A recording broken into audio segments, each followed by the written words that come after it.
मुंबईत आज सकाळपासून जोरदार पाऊस सुरू। गोरेगावच्या ओबेरॉय मॉल परिसरात पाणी साचलं। पावसामुळे मार्गावर मोठ्या प्रमाणात वाहतूक कोंडी। पुण्यात आज पावसाचा रेड अलर्ट। पुणे पालिकेचा आपत्ती व्यवस्थापन कक्ष सतर्क। मुसळधार पावसामुळे धरणातून विसर्ग वाढण्याची शक्यता। पुण्यातील सिंहगड रस्त्यावर तुफान वाहतूक कोंडी। मुख्य रस्त्याबरोबरच कॅनॉल रोडवर वाहतूक जाम। कोल्हापूर जिल्ह्यात पावसाचा जोर कायम। पंचगंगा इशारा पातळीवर। पाणी पातळी 34 फुटांवर। राजारामसह 57 बंधारे पाण्याखाली। रत्नागिरी जिल्ह्यात पावसाचा जोर कायम। जिल्ह्यातील सर्व शाळांना सुट्टी। राजापूर, दापोली, संगमेश्वर, लांजा, चिपळूण, खेडमध्ये जोरदार पाऊस।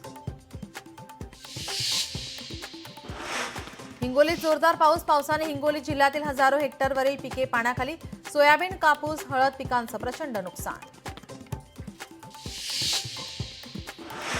साताऱ्यातील घाटमाथा परिसरात मुसळधार पाऊस। कोयनानगर, नवजा येथील नाला खचला। रस्ता खचल्याने वाहतूक ठप्प। अनेक ठिकाणी दरड कोसळण्याच्या घटना।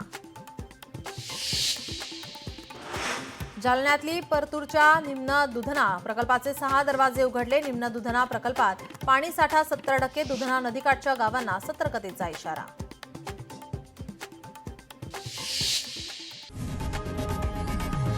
लोकशाही मराठी ऐका, पहा, जागरूक रहा।